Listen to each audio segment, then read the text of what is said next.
Next हम लोग DBP start करते हैं, simple harmonic motion. Question number 1 में आते हैं।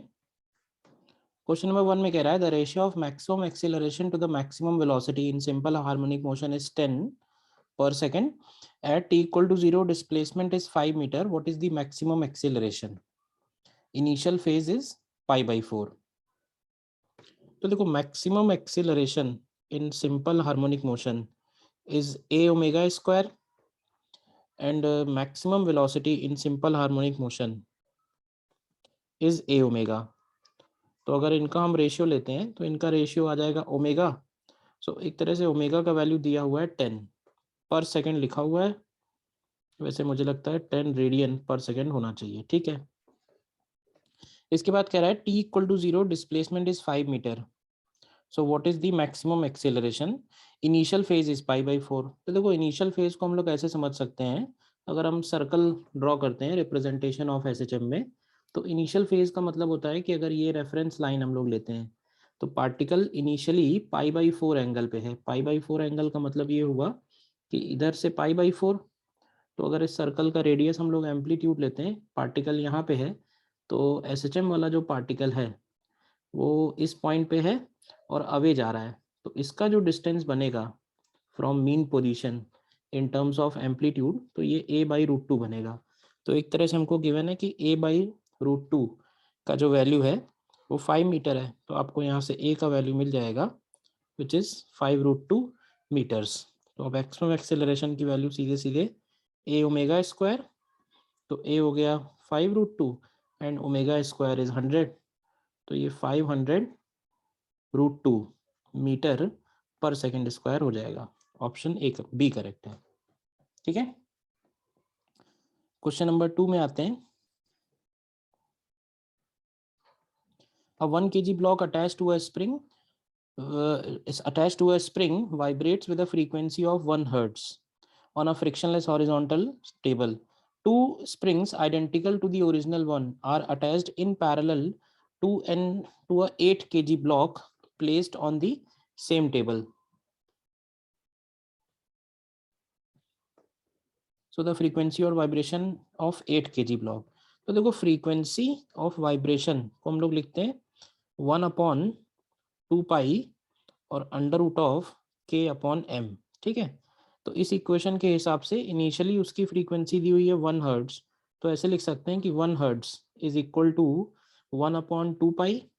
अब इनिशियली केवल एक ही स्प्रिंग है तो कांस्टेंट k ले लेते हैं और मास दिया हुआ है 1, तो इसको 1 ले लेते हैं, ये हो गई इक्वेशन 1। और सेकंड केस में हमको फ्रीक्वेंसी पता करनी है, तो let's say frequency f hertz है और सेकंड केस में कह रहा है कि 2 और आइडेंटिकल स्प्रिंग पैरेलल में जोड़ दिए हैं, तो टोटल स्प्रिंग कांस्टेंट 3 के हो जाएगा और मास है 8, तो ये हो गई सेकंड इक्वेशन। तो अगर हम इन दोनों को डिवाइड कर दें और स्क्वायर कर दें सीधे सीधे, तो ये आएगा 1 upon F square is equal to k upon 1 और इंटू 8 अपॉन 3 के। देखो ध्यान से, तो यहाँ से एफ स्क्वायर का वैल्यू 3/8 आ रहा है, तो एफ का वैल्यू अंडर रूट 3/8 हो रहा है।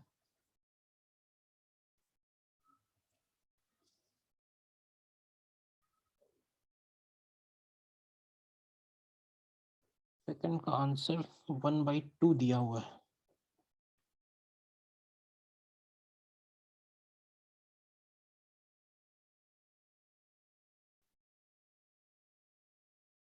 इसमें 2 springs identical to the original one attached in parallel है, तो इफेक्टिव स्प्रिंग कांस्टेंट 2k होगा, सॉरी, तो अगर ये 2k होगा तो ये k/4 आएगा।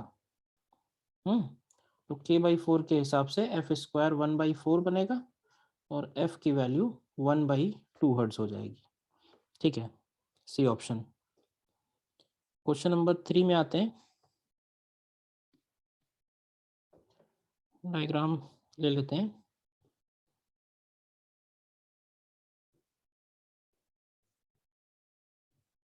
क्वेश्चन नंबर 3 में कह रहा है 2 identical springs of constant k are attached horizontally at the two ends of a uniform horizontal rod AB of length L and mass M. The rod is pivoted at its center O and can freely rotate in horizontal plane. The other ends of the two springs are fixed to the rigid supports as shown. The rod is gently pushed through a small angle and released. Frequency of resulting oscillation.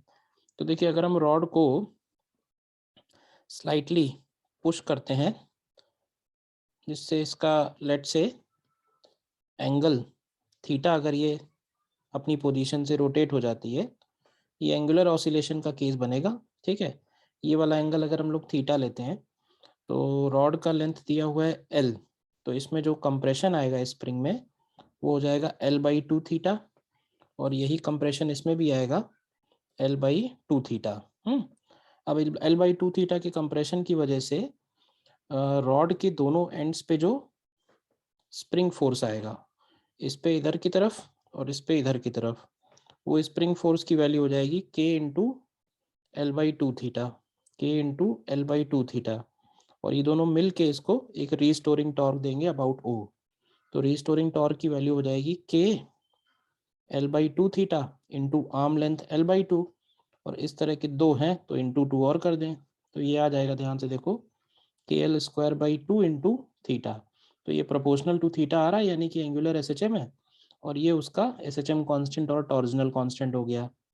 और moment of inertia rod का अगर हम लोग लिखेंगे centre के about तो ML²/12 आएगा। तो टाइम पीरियड की वैल्यू हम लोग जानते हैं for angular oscillation 2π√I/c।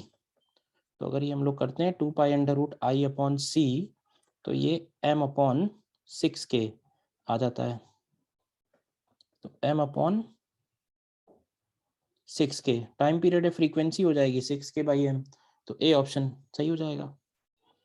Question number 4 में आते हैं। क्वेश्चन नंबर 4 में simple harmonic motion is represented by, तो देखो ये दो SHM है लेकिन दोनों SHM सेम डायरेक्शन में है। एक है 5 sin 3πt और एक है 5√3 cos 3π2। तो cos 3πt को भी हम लोग लिख सकते हैं साइन ऑफ 3πt प्लस π/2। तो इन दोनों में π/2 का फेज डिफरेंस है। ये एम्पलीट्यूड A1 हो गया, ये एम्पलीट्यूड A2 हो गया, और हम A1 और A2 को ऐड करने के लिए वेक्टर फेजर से ऐड कर सकते हैं। तो जैसे सपोज करो कि हमने A1 को इस डायरेक्शन में बना लिया है, तो जो A2 होगा वो 90 डिग्री पे बनेगा। तो ये 5 दिया हुआ है, ये 5√3 दिया हुआ है, तो इनका जो रिजल्टेंट आएगा A रिजल्टेंट, उसकी वैल्यू 10 आ जाएगी। देखिए ध्यान से, और ये वाला एंगल अगर लिखना हो तो ये π/3 हो जाएगा। तो इन दोनों को ऐड करके हमको अल्टीमेटली मिलेगा 10 sin 3πt एंड प्लस π/3। तो एम्पलीट्यूड 10 है, टाइम पीरियड तो उतना ही रहेगा भाई, ये ओमेगा है ω/t, तो टाइम पीरियड की वैल्यू होगी 2π/ω, तो ये आएगा 2/3 सेकेंड। तो देखिए डी ऑप्शन करेक्ट आ रहा है। ठीक है, क्वेश्चन नंबर 5 देखिए।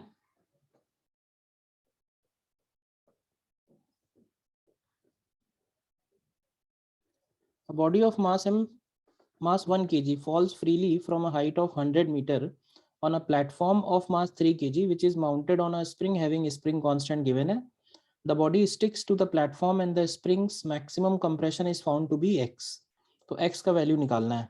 तो देखो बहुत अच्छा क्वेश्चन है ये, जरा ध्यान से समझिएगा इसको। अब इसमें क्या कह रहा है कि एक तो ये जो माउंटिंग लगी हुई है 3 kg की, ये ऑलरेडी एक स्प्रिंग से कनेक्टेड है। अब देखो अगर ये स्प्रिंग का कांस्टेंट हमको पता ही है 1.25 10⁶ न्यूटन पर मीटर, तो मैं कहूँगा कि पहले से ही स्प्रिंग कंप्रेस्ड होगी, मतलब स्प्रिंग का जो नेचुरल लेंथ होगा उससे ये प्लेटफॉर्म ऑलरेडी नीचे होगा कुछ, लेट्स से x0।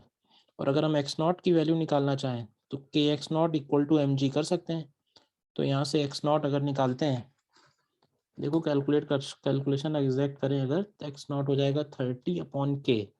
k का मतलब है 1.25 10⁶, तो ये वैल्यू आती है 2.4 इंटू 10⁻⁻5 मीटर्स। ठीक, अब हमने क्या किया है, अब हमने एक 1 kg का एक मास है, और इस 1 kg के मास को हमने रिलीज किया हुआ है 100 मीटर की हाइट से। तो तो देखो 1 kg का मास अगर 100 मीटर की हाइट से इससे टकराने आएगा, तो टकराने के ठीक पहले उसकी वेलोसिटी कैसे निकालेंगे? तो उसकी वेलोसिटी को लिख सकते हैं under root of 2gh।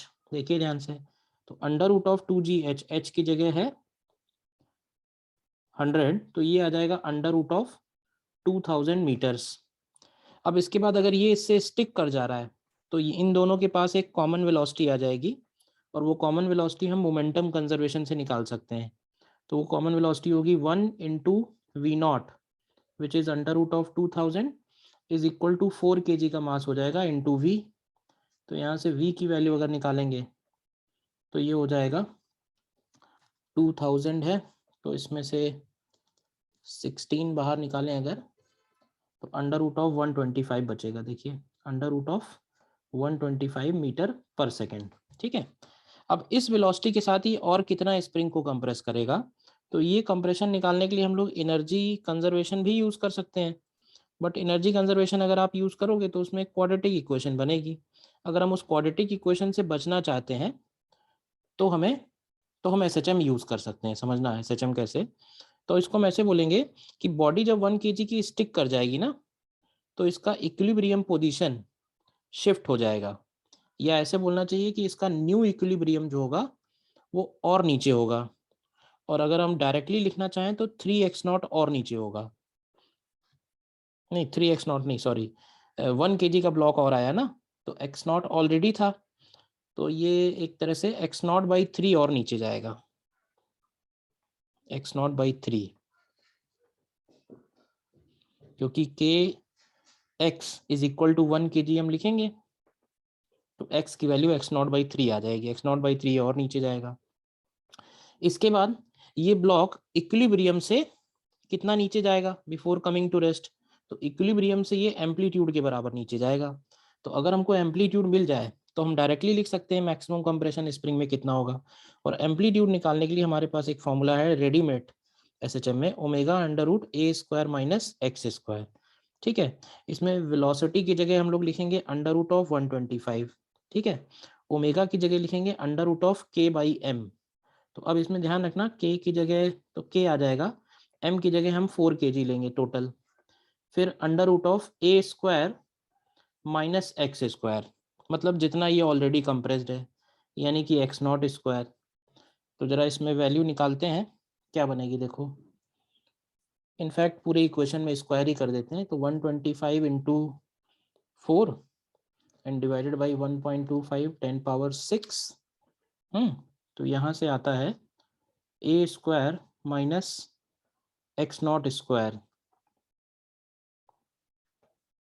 Is equal to 4 into 10⁻⁻4।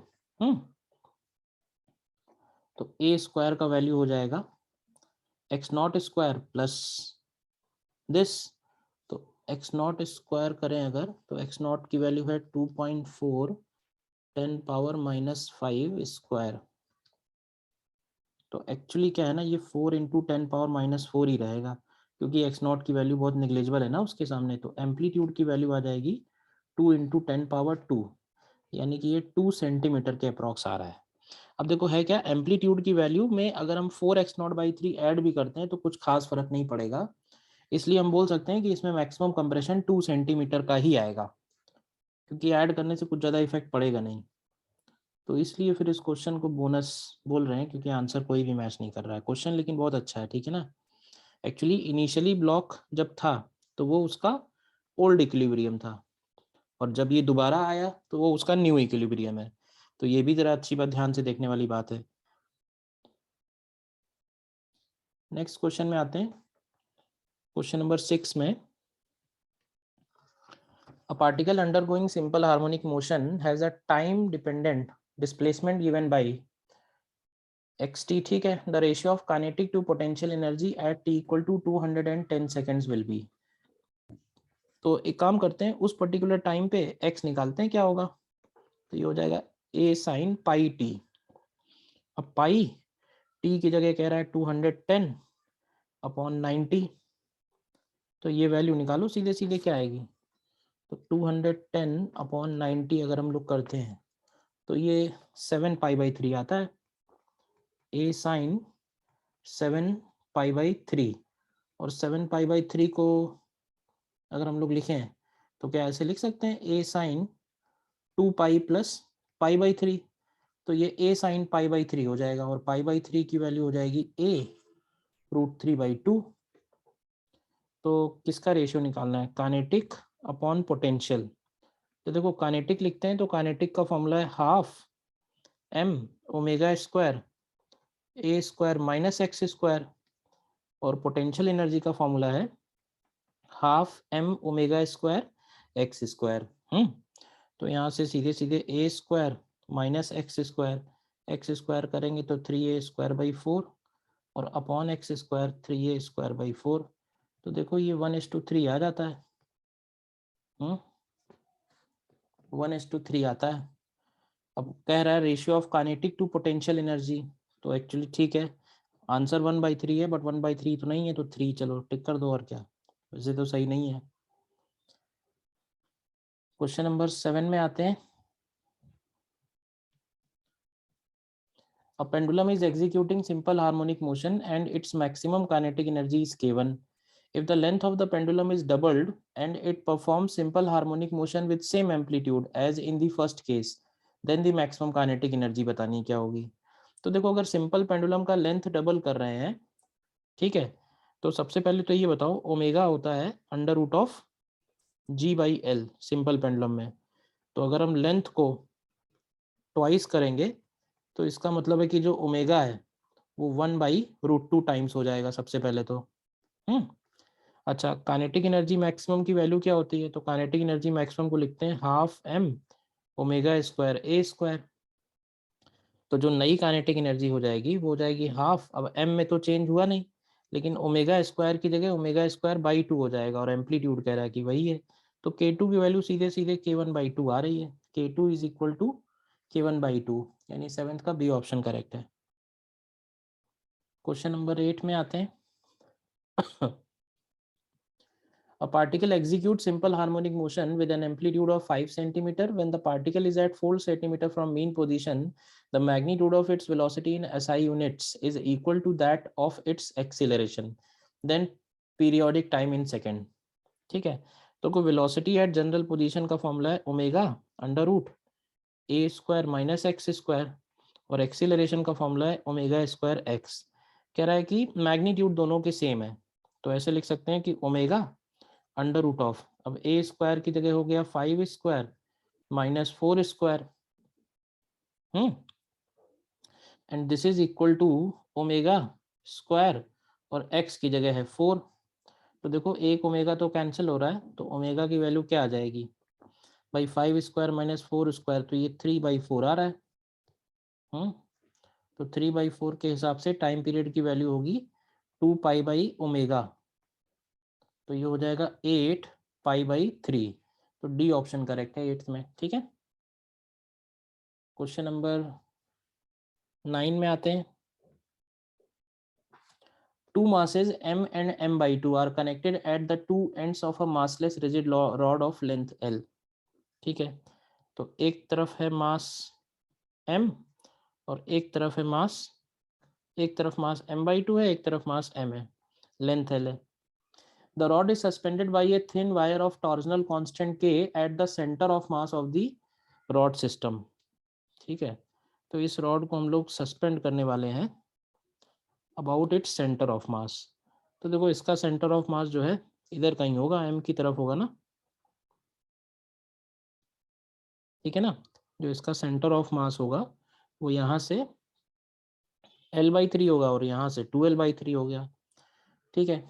Torsional constant के, इस वायर का टॉर्जनल कांस्टेंट ट्विस्ट करेंगे हम इस वायर को, ठीक है ना, ट्विस्ट करेंगे तो ये सिस्टम भी इधर की तरफ ऑसिलेट होगा। तो कह रहा है tau equal to k theta is torsional constant if the rod is rotated by θ0 and release the tension in it when it passes through mean position will be. तो देखो इसको हमने θ0 से टिल्ट किया है, θ0 से, तो देखो जब ये मीन पोजीशन पे आएगी तो हमें क्या करना है, अगर हमें इन मासेस का मीन पोजीशन पे वापसी के समय ओमेगा मिल जाए तो हम फिर टेंशन की वैल्यू लिख सकते हैं, ठीक है ना। अब ये HCV का क्वेश्चन है, ठीक है, HCV में mg भी कंसीडर किया गया, इन्होंने mg कंसीडर नहीं किया क्योंकि mg तो आ ही नहीं रहा ना उसमें, यानी सिर्फ हमको सेंट्रीपिटल फोर्स की वैल्यू लिखनी है, सर्कुलर मोशन है दोनों पार्टिकल्स का। तो देखो सबसे पहले हमें ओमेगा चाहिए, ओमेगा के लिए हमें चाहिए टाइम पीरियड। तो देखो टॉर्क की वैल्यू है के थीटा, टॉर्क की वैल्यू है के थीटा। और अगर हम मोमेंट ऑफ इनर्शिया लिखें तो ध्यान से लिखना, मोमेंट ऑफ इनर्शिया होगा ml²/9 एक मास का, और एक का होगा m/2 इंटू 4l²/9।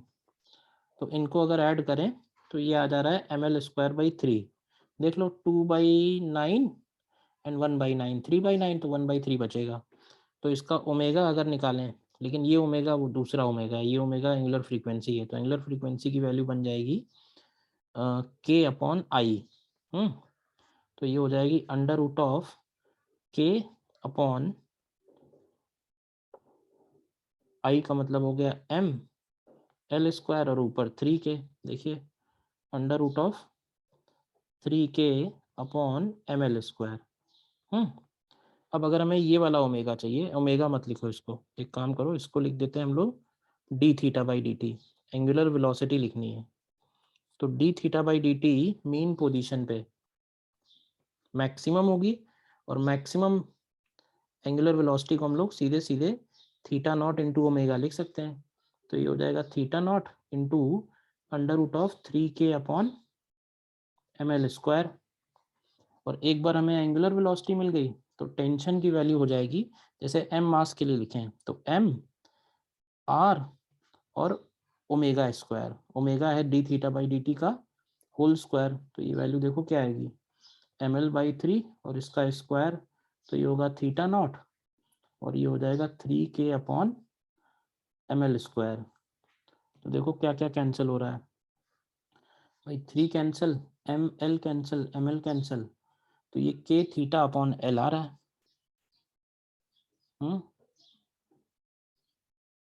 θ0 स्क्वायर भी होगा ना, θ0², तो k(θ0²/l) आ रहा है।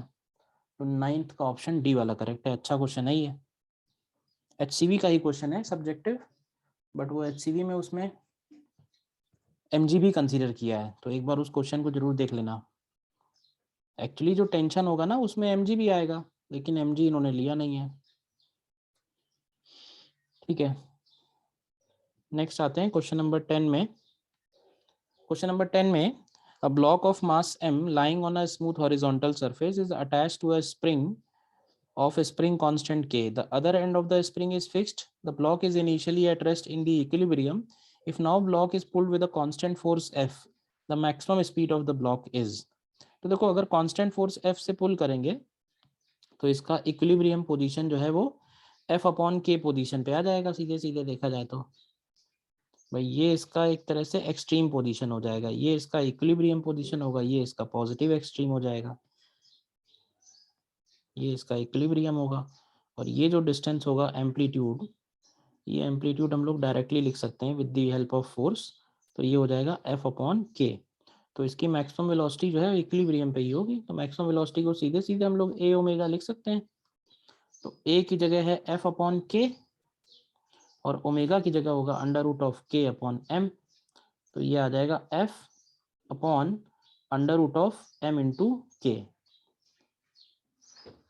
तो 10th में ऑप्शन सी करेक्ट है। ठीक है,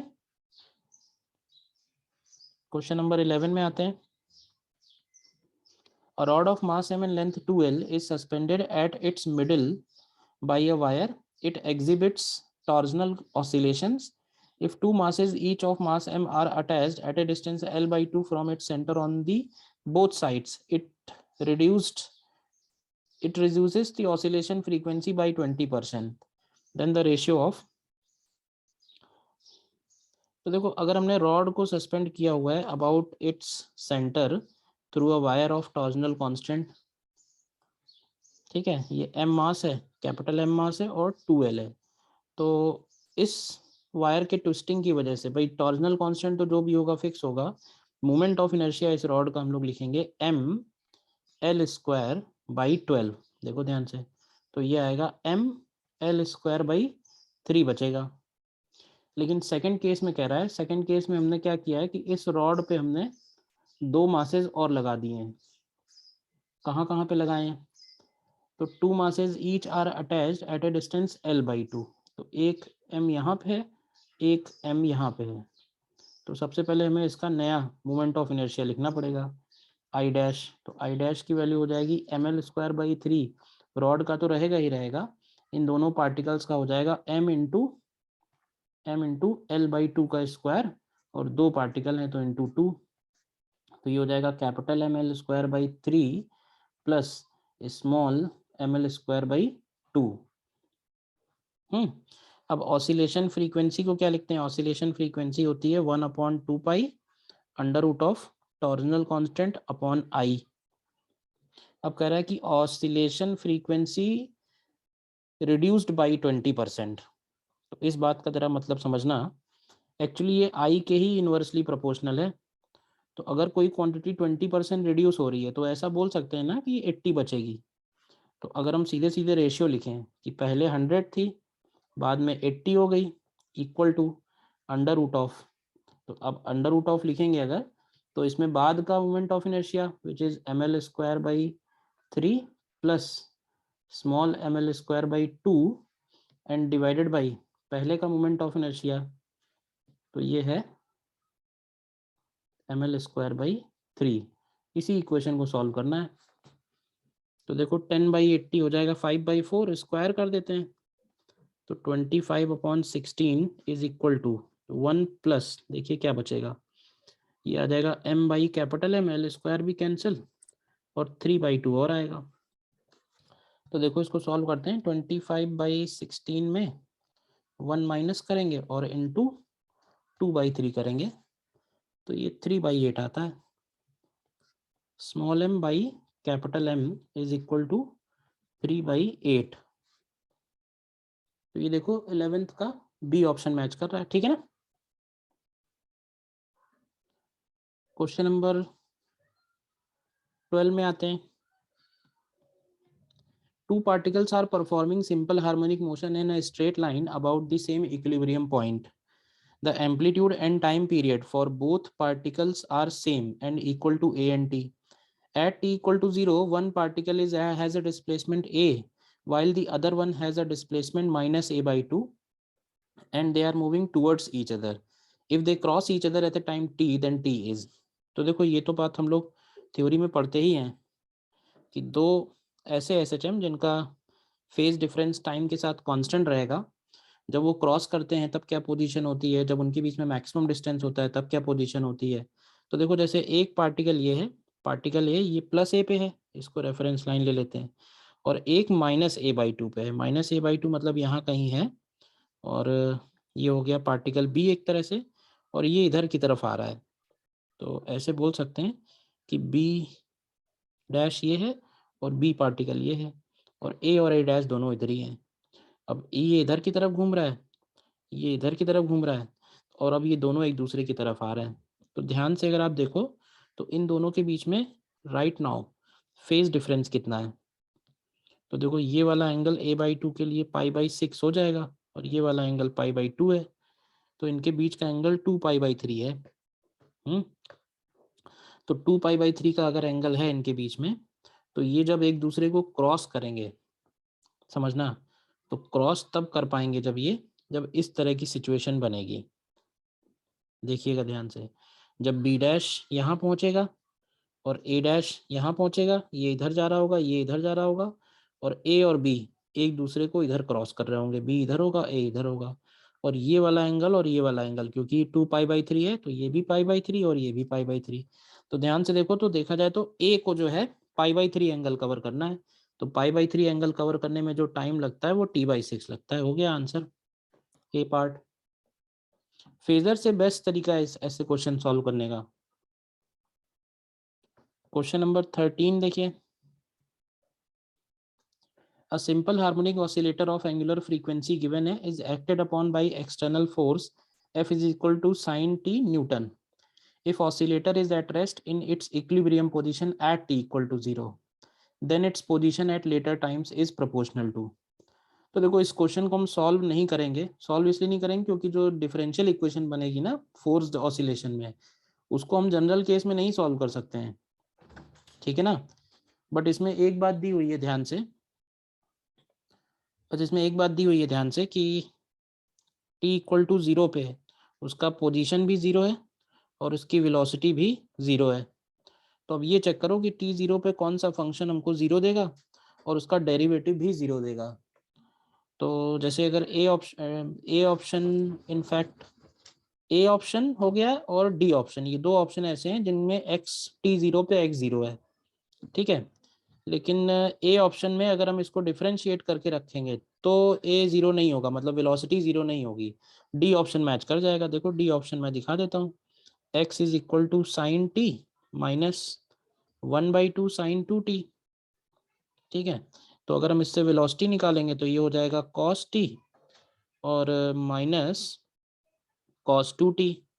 तो t इक्वल टू 0 पे x at t equal to 0 0 आ रहा है, और यहाँ से अगर आप देखोगे v at t equal to 0 तो ये भी 0 आ रहा है। तो डी ऑप्शन आ जाएगा। इसको सॉल्व नहीं कर पाएंगे क्योंकि सॉल्व करने में डिफरेंशियल इक्वेशन हमारी सिलेबस के बाहर निकल जाएगी।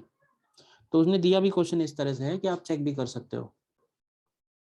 क्वेश्चन नंबर 14 में आते हैं।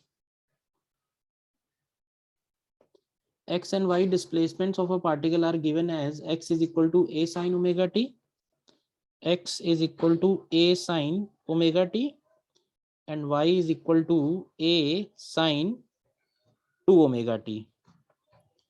तो ट्रेजेक्ट्री विल लुक लाइक, तो ध्यान से अगर देखो तो x का फ्रीक्वेंसी अगर f है तो y का फ्रीक्वेंसी जो है वो 2f है। देखो तो इसका मतलब ये हुआ कि एक ऑसिलेशन में, या ऐसे कह लो कि एक सेकंड में अगर x का एक ऑसिलेशन होगा तो y की उतनी देर में 2 ऑसिलेशन हो जाने चाहिए। तो ये भी हमें लगता है डायरेक्टली फिगर से देख के ही आपको ट्राई करना है। तो ऐसा कौन सा ऑप्शन है जिसमें x का एक ऑसिलेशन है लेकिन उतनी देर में y की 2 ऑसिलेशन है, ठीक है ना। तो देखो सी ऑप्शन में ये बात सही आएगी। देखिए चेक करिए कैसे, मैं बताता हूँ।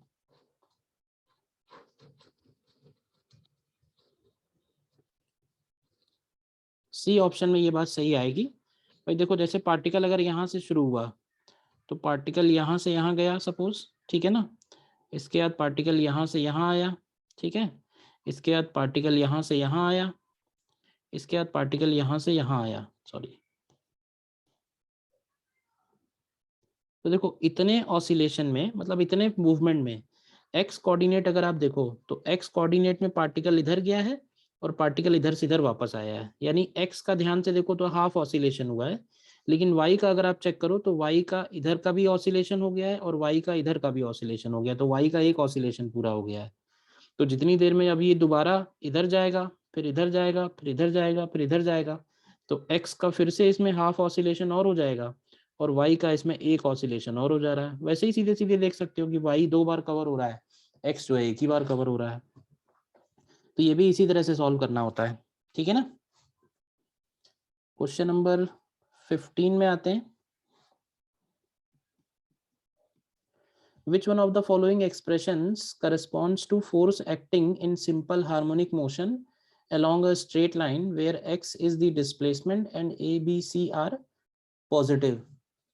तो ये तो सीधा सीधा फॉर्मूला बेस्ड ही है। फॉर्मूला बेस्ड क्या, इंट्रोडक्शन यही तो बोलते हैं, f इक्वल टू माइनस के एक्स होना चाहिए। क्वेश्चन नंबर 16 में, a body is in a simple harmonic motion with time period half second and amplitude 1 centimeter. Find the average velocity in the interval in which it moves from equilibrium position to half of its amplitude. तो देखो इसको भी circular वाले method से करें अगर, तो equilibrium से हाफ ऑफ एम्पलीट्यूड मूव करने में टाइम कितना लगेगा। सीधा सीधा ये है, इक्विलिब्रियम पे पार्टिकल ए होगा, ये ए डैश होगा, और हाफ ऑफ एम्पलीट्यूड पे जब ये यहाँ पहुंचेगा तो ये जो सामने वाला पार्टिकल ये वाली पोजीशन होगी, तो ये पोजीशन इसकी π/6 होगी। तो एक तरह से अगर आप देखो तो डिस्प्लेसमेंट इसका होगा a/2 और इसको जो टाइम लगेगा वो टोटल टाइम का 1/12 टाइम लगेगा क्योंकि एंगल 30 डिग्री कवर हो रहा है। तो एवरेज वेलोसिटी अगर हम निकालेंगे इस हिसाब से तो ये हो जाएगी a अपॉन टी, और 1/2 1/12 है तो 6 और हो जाएगा, तो वैल्यू रख देते हैं, तो ये हो जाएगा 6 इंटू 1 अपॉन 0.5, तो ये 12 सेंटीमीटर पर सेकेंड आ रहा है। सी ऑप्शन करेक्ट है। ठीक है, अगेन क्वेश्चन नंबर 17 में भी ट्रेजेक्ट्री निकालनी है। तो x का दिया हुआ है x is a1 cos omega T, और y दिया हुआ है a2 cos 2 ओमेगा टी। तो ये भी उसी तरह से अभी जो पिछला क्वेश्चन किया था कि जितनी देर में x का एक ऑसिलेशन है उतनी देर में y के 2 ऑसिलेशन होने चाहिए।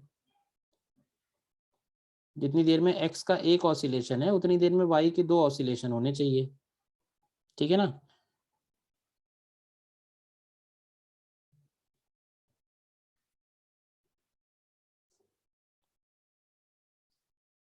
अब इसमें तो ये भी खैर चेक कर सकते हैं कि t इक्वल टू 0 पे x a1 है, y a2 है, x a1 है और y a2 है।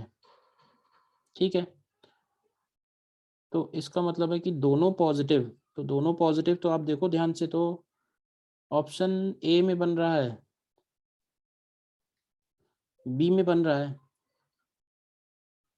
या एक तरीका ये भी है, इससे तुम ट्रेजेक्ट्री निकाल लो। ठीक है ना भाई, जैसे ये जो सेकंड वाली इक्वेशन है a2 cos 2 ओमेगा टी है, तो 2 cos 2 थीटा को ओपन कर सकते हैं ना, 2 cos स्क्वायर थीटा -1। तो यहाँ से आ जाएगा y is equal to a2 into 2। अब cos स्क्वायर ओमेगा टी की जगह लिख सकते हैं ना x square upon a1 square and -1। तो देखो ये क्या मिलेगा, ये आएगा 2a2 upon a1 x square and -1। तो यहाँ से इसको ऐसे लिख सकते हैं कि y plus 1 is equal to, या ऐसे कर लो, x square is equal to a1 times y plus 1 upon 2a2। ठीक है ना। तो इसका जो, अब ये पैराबोला तो आप ड्रा कर सकते हो ना, तो ये पैराबोला, ये ऑप्शन आएगा, पैराबोला ओपनिंग अपवर्ड है और इसका जो वर्टेक्स है वो वाई कोऑर्डिनेट नेगेटिव है, ऐसे भी कर सकते हो, क्योंकि इसमें सिर्फ ट्रैजेक्टरी दिया हुआ है, इसमें ऑसिलेशंस नहीं है। क्वेश्चन नंबर 18 में आते हैं। Two bodies of masses 1 kg and 4 kg are connected to a vertical spring as shown in the figure. As shown in the figure, the smaller mass executes, इसका फिगर एक second ढूंढता हूँ, इसका figure ये है। ठीक है ना,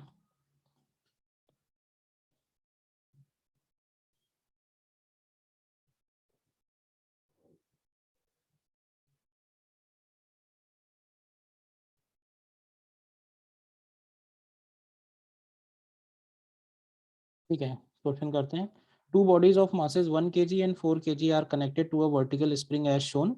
the smaller mass execute simple harmonic motion of angular frequency 25 radian per second.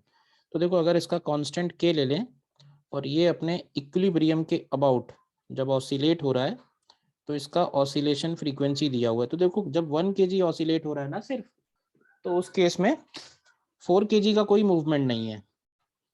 तो ओमेगा सीधे सीधे जब हम लोग लिखेंगे तो अंडर रूट ऑफ के बाई एम में एम केवल 1 ही लेंगे, और ये वैल्यू 25 दी हुई है, तो इसका मतलब है यहाँ से के की वैल्यू मिल जाएगी हमको 625 न्यूटन पर मीटर। एम्पलीट्यूड गिवन है, एम्पलीट्यूड भी गिवन है, amplitude is 1.6 centimetre, while the bigger mass remains stationary on the ground. The maximum force exerted by the system on the floor is, तो देखो मैक्सिमम कंप्रेशन चाहिए होगा इसके लिए हमें, तो मैक्सिमम कंप्रेशन के लिए हमें ये भी निकालना पड़ेगा कि ये जो 1 kg ब्लॉक है इक्विलिब्रियम में कितना कंप्रेस होगा, equilibrium compression of spring, spring equilibrium में ऑलरेडी कितना कंप्रेस्ड है, तो वो डिस्टेंस x0 अगर हम लोग लिखें तो वो हो जाएगी mg, यानी कि 10 अपॉन के यानी कि 625, और इसको अगर हम लोग सेंटीमीटर में बदलें तो 100 और मल्टीप्लाई कर दो, तो ये वैल्यू भी 1.6 सेंटीमीटर आती है। तो इसका मतलब ये हुआ कि जो इसका एम्पलीट्यूड है ये इसका नेचुरल लेंथ के पास में पड़ेगा, ये वाले डायग्राम में, ठीक है ना। तो अब देखो स्प्रिंग में मैक्सिमम कंप्रेशन जो है वो 2a के बराबर आ जाएगा, तो इसके ऊपर मैक्सिमम स्प्रिंग फोर्स कितना लगेगा और इसका वेट कितना लगेगा, वही यहाँ पे नॉर्मल मैक्सिमम हो जाएगा, ठीक है ना। तो डायरेक्ट लिख देते हैं, नॉर्मल का जो मैक्सिमम वैल्यू होगा वो 4 kg का weight plus k into 2 times a।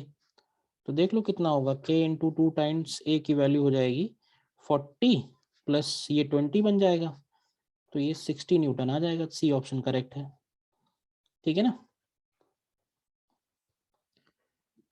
Question number 19 में आते हैं। A mass 1 kg is put on a flat pan attached to a vertical spring on the ground. The mass on the spring and the pan is negligible. The mass of the spring and that of the pan is negligible. When pressed slightly and released, the mass executes simple harmonic motion. The spring constant is 500 Newton per meter. What is the amplitude A of the motion so that M tends to get detached from the pan? The spring is stiff enough. तो देखो detach हो जाए तो पहले ये समझना कि जब इसको हमने रखा है यहाँ पे, तो जो इसका इक्विलिब्रियम पोजीशन है वो इसके नेचुरल लेंथ से ऑलरेडी एक्स नॉट नीचे होगा, और एक्स नॉट को हम लोग लिख सकते हैं mg/k, ठीक है। और ये इक्विलिब्रियम के अबाउट ही ऑसिलेट होने वाला है। अब क्योंकि ये सिंगल ब्लॉक है इसलिए तो इसमें फिर बहुत आसान भी हो जाएगा।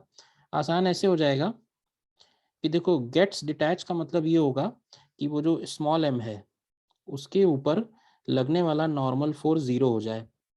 इसका मतलब उसके ऊपर जो mg लग रहा हो वो उसको एक्सीलरेशन प्रोवाइड करे। और एक्सीलरेशन की वैल्यू होती है ओमेगा स्क्वायर ए। तो यहाँ से आपको ओमेगा स्क्वायर ए को अगर हम g के इक्वल करेंगे तो ओमेगा की वैल्यू, ए की वैल्यू निकालनी है, ए की वैल्यू आ जाएगी g/ओमेगा स्क्वायर। ओमेगा कैसे आएगा, तो ओमेगा का वैल्यू हो जाएगा √k/m। तो रखो कितना बनेगा, तो हो जाएगा g और ये k/m, तो ये mg/k ही आ जाएगा, mg/k के इक्वल ही आ जाएगा। mg/k की वैल्यू निकाल लो, तो हो जाएगा 10/500। सेंटीमीटर में ये 2 सेंटीमीटर बनेगा। तो एम्पलीट्यूड इसका,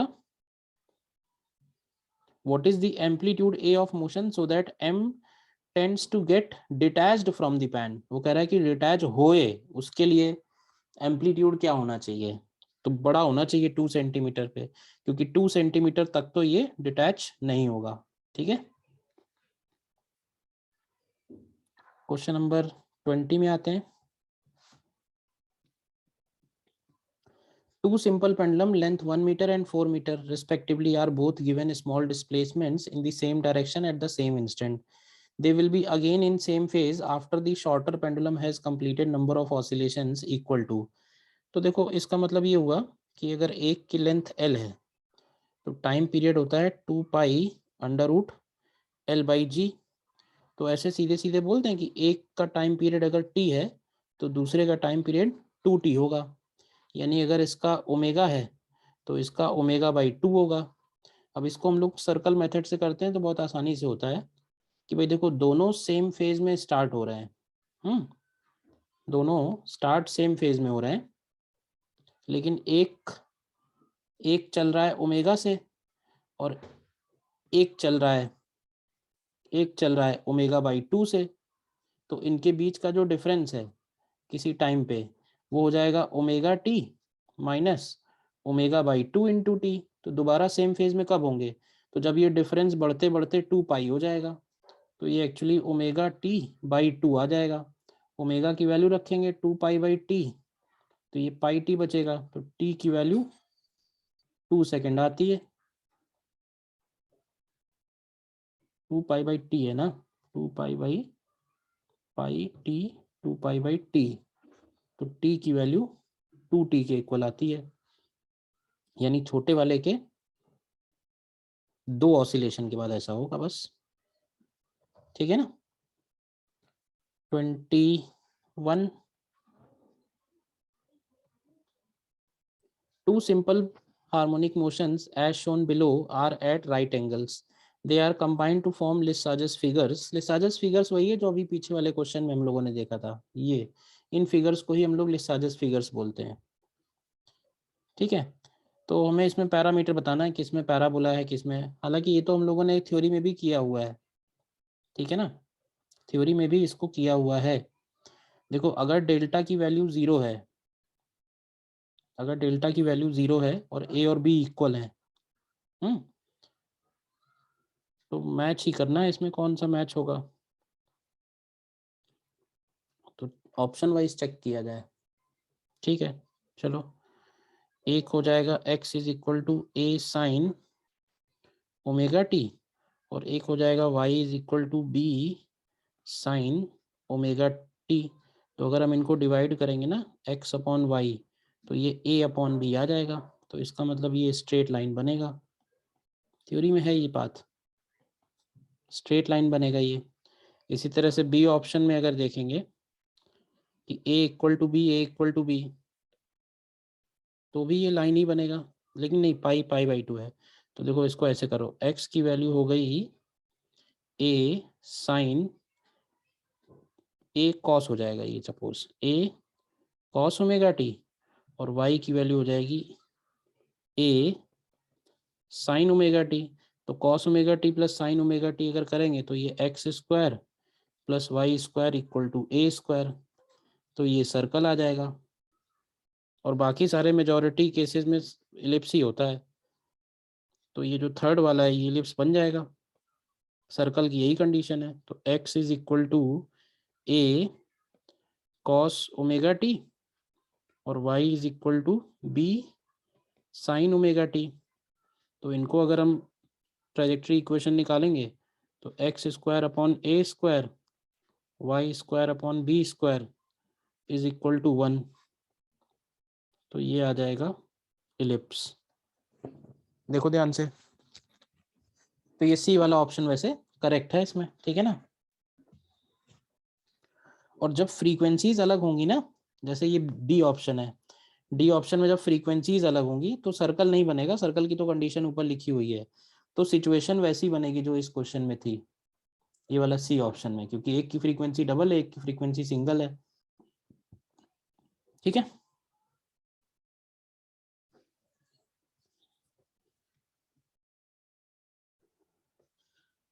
22 में आते हैं। A particle execute simple harmonic motion and is located at x equal to a b c at times t0, 2t0 and 3t0 respectively, the frequency of oscillation is.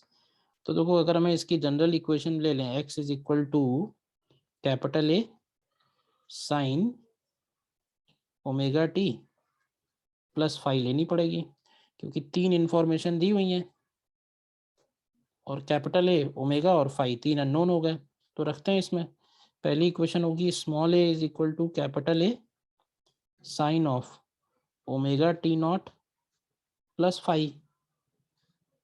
दूसरा equation हो जाएगा B is equal to capital A sine 2 omega T naught plus phi. और तीसरी equation होगी C is equal to capital A sine 3 omega T naught plus phi. अब इन 3 equation से हमको ओमेगा फाइंड आउट करना है।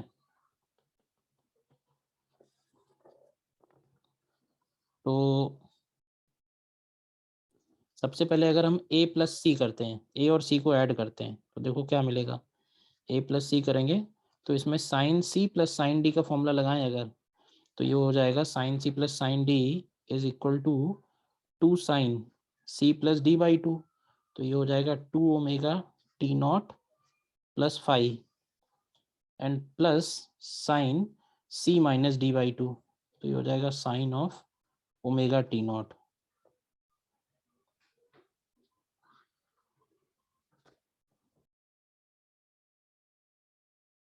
Sign C plus D by two cos C minus D by to, तो ये कॉस ओमेगा टी बनेगा।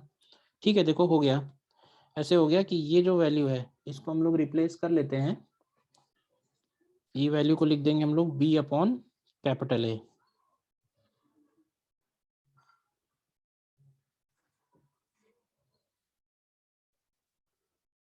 ठीक है ना,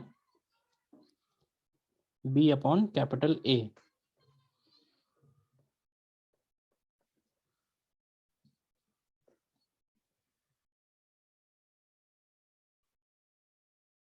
तो देखो कितना आएगा,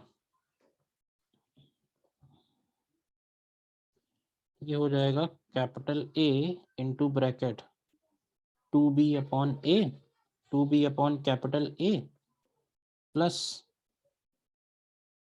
प्लस कॉस ओमेगा टी आ रहा है, नहीं sine C plus sine D है ना, तो इंटू होगा, इंटू कॉस ओमेगा टी। ठीक ठीक है, into cos omega T not. देखो तो ये कैपिटल ए कैंसिल हो रहा है, तो कॉस ओमेगा टी नॉट की वैल्यू आ रही है ए plus C upon two B, A plus C upon to be बन रहा है। तो ए ऑप्शन जैसे ही बन रहा है, देखो सीधा सीधा ए आ जा रहा है। और ये इक्वेशंस कोई आगे पीछे करो, कहीं ना कहीं उसमें एडजस्टमेंट हो जाएगा। ठीक है, फिर नेक्स्ट आगे बढ़ते हैं क्वेश्चन नंबर 23 में। क्वेश्चन नंबर 23 में कह रहा है an oscillator of mass capital M is at rest in its equilibrium position in a potential V is given है। तो देखो पोटेंशियल गिवन है, तो अगर हम फोर्स निकालें यहाँ से, तो फोर्स की वैल्यू हो जाएगी minus of D V by D X. तो देखो ये क्या आएगा, माइनस डिफ्रेंशिएट करेंगे तो के bracket small x minus capital x. तो इसका मतलब ये जो के है ये इसका एस एच एम कॉन्स्टेंट बन जाएगा जब ये ऑसिलेट होगा, और ये जो कैपिटल एक्स है ये इसका इक्विलिब्रियम पोजीशन हो जाएगा। ठीक है, तो कह रहा है capital M mass is at rest at its equilibrium position. ठीक है, a particle of mass m comes from the right with a speed u, a particle of mass m comes from the right with a speed u, ठीक है, and collides completely, ये diagram यहाँ का नहीं है, collides completely inelastically with capital M and sticks to it. This process repeats every time the oscillator crosses its equilibrium position.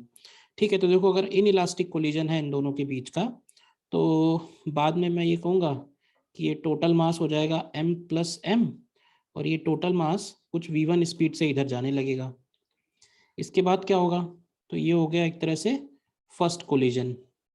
फिर कह रहा है कि every time it crosses the mean position. तो देखो दोबारा जब ये capital M plus small m equilibrium position पे आएगा, तो उसके पास यही वेलोसिटी v1 इधर होगी, लेकिन एक और स्मॉल m जो है वो लेफ्ट साइड में u स्पीड से ट्रैवल करता हुआ आ रहा है। तो देखो है क्या ना, मोमेंटम एक तरह से कैंसिल आउट हो जाएगा। कैंसिल आउट इसलिए हो जाएगा क्योंकि अब अगर आप चेक करोगे इस मूवमेंट के बाद, तो इस मूवमेंट के बाद ये टोटल मास हो जाएगा, इस मूवमेंट के बाद ये टोटल मास हो जाएगा m प्लस टू एम, और इस m प्लस टू एम का ये फिर से रेस्ट पे आ जाएगा, यानी आफ्टर सेकंड कोलिजन ये फिर से रेस्ट पे आ गया। फिर थर्ड कोलिजन में ये कुछ v2 वेलोसिटी से जाएगा, फोर्थ कोलिजन में फिर से वो रेस्ट पे हो जाएगा। ऐसा इसलिए हो रहा है क्योंकि अगर हम पहली conservation of energy conservation of momentum लगाएंगे, तो हम लोग लिखेंगे mu equal to capital M plus small m into वी1। ठीक है, और जब अगला कंजर्वेशन लगाएंगे तो उसको लिखेंगे capital M plus small m into वी1 minus mu is equal to capital M plus two M into जो भी नई वेलोसिटी होनी होगी v डैश, बट ये दोनों तो इक्वल ही है ना, तो v डैश इक्वल टू 0 आ जाएगा। तो ऐसे बोल सकते हैं कि after every even number of collisions body rest पे ही होगी। तो वो 13th कोलिजन की बात कर रहा है, तो 13 देने का पर्पस भी है, ये इवन होता तो फिर 0 ही हो जाता ना। तो अब ऐसे देखो कि 13 कोलिजन के बाद क्या होगा, तो देखो 13 कोलिजन से पहले m plus two M rest पे होगा, और इससे m मास u स्पीड से टकराने आ रहा है, तो आफ्टर कोलिजन जो कंबाइंड बॉडी होगा उसका वेलोसिटी हो जाएगा m into you upon m plus 13m। तो ये वैल्यू निकालते हैं, m इंटू यू का मतलब हो गया 5 और capital M plus 13m, 13m हो जाएगा 65, तो ये हो गया 75। तो ये 1/15 मीटर पर सेकेंड से आगे बढ़ेगा। तो हमें निकालना है एम्पलीट्यूड। ठीक है, तो देखो एम्पलीट्यूड निकालने के लिए क्या करेंगे, इक्विलिब्रियम पे वेलोसिटी अगर मालूम है तो v equal to a omega लगा देते हैं। v की जगह 1/15 है, एम्पलीट्यूड हमको निकालना है और ओमेगा का वैल्यू हो जाएगा under root of k upon total mass. तो टोटल मास 75 था, तो यहाँ से देखो a की वैल्यू क्या आ जाएगी, अंडर रूट ऑफ 75 को हम लोग लिख देंगे 5√3 अपॉन 15, तो ये 1/√3 आ रहा है। ठीक है ना, तो ए ऑप्शन करेक्ट है 23 में। ठीक है, अच्छा क्वेश्चन है। 24 में आते हैं। A simple pendulum is being used to determine value of gravitational acceleration g at a certain place. The length of pendulum is 25 centimeter and a stopwatch with 1 second resolution measures the time taken for 40 oscillations to be 50 second. The accuracy of g is, तो ये वैसे तो general physics का question हो गया भाई। Time period का formula है 2 pi under root of L upon g. तो अगर हम यहाँ से जी मेजर करते हैं तो जी इक्वल टू हो जाएगा 4 pi square L upon capital T square. और अगर हम जी में एरर लिखेंगे तो उसको लिखेंगे delta G upon G is delta L upon L plus 2 times delta capital T upon capital T. लेकिन एक बात और ध्यान आना, कैपिटल टी की वैल्यू होगी total time of an oscillation, तो इसको भी हम कन्वर्ट करेंगे तो डेल्टा टी अपॉन टी को लिखेंगे delta small T upon small T. तो डेल्टा जी अपॉन जी निकालते हैं, डेल्टा एल की जगह लिखेंगे 0.1 सेंटीमीटर और ये है 25.0। देखो 25.0 लिखा है, इसका मतलब डेसिमल के एक पॉइंट तक हमें एरर पता है, तो इसलिए 25.0 के हिसाब से 0.1 एरर हो गया। And plus 2 times 1 second resolution है और टोटल टाइम जो मेजर हुआ है वो है 50 सेकेंड्स, और परसेंटेज में बदलने के लिए इसमें 100 और मल्टीप्लाई कर देंगे। तो देखिए कितना निकल के आएगा, ये आ जाएगा 1/250 प्लस 1/25 और इंटू 100, तो ये 22/5 के आसपास आता है। तो ये 4.4% आ रहा है। ठीक है ना, तो 4.4% सी ऑप्शन करेक्ट है। ठीक है, 25 में आते हैं। 25 भी ऐसे ही हो जाएगा, देखो ध्यान से। The displacement time graph of A particle executing SHM is shown in the figure. तो देखो डिस्प्लेसमेंट उसका ध्यान से देखो तो कॉस का फंक्शन है। और क्या क्या कह रहा है हमसे, which of the following statements is are true for the motion. अब कह रहा है कि फोर्स इज 0 एट 3t/4, तो देखो 3t/4 पे डिस्प्लेसमेंट 0 है तो फोर्स भी 0 होगा, correct. Acceleration is maximum at t equal to capital T, तो की टी कैपिटल टी पे एक्सीलरेशन मैक्सिमम, ठीक बात है, क्योंकि डिस्प्लेसमेंट मैक्सिमम है, ये एक्सट्रीम पोजीशन पे होगा। Speed is maximum age t/4, ये भी सही है क्योंकि मीन पोजीशन पे है। Potential energy equal to kinetic energy at t/2, नहीं ये गलत हो जाएगा, क्योंकि t/2 पे पार्टिकल एक्सट्रीम पोजीशन पे है तो पोटेंशियल मैक्सिमम होगी और काइनेटिक 0 होगी, तो ये रॉन्ग हो जाएगा। तो ए बी सी सही है, तो डी ऑप्शन करेक्ट आएगा 25 में। ठीक है, नेक्स्ट आते हैं 26 में। 26 में कह रहा है, a block of mass m attached to massless spring is performing oscillatory motion of amplitude a on a frictionless horizontal plane. If half of the mass of the block breaks off when it is passing through its equilibrium point, the amplitude oscillation of the remaining system becomes fa. Then the value of f is,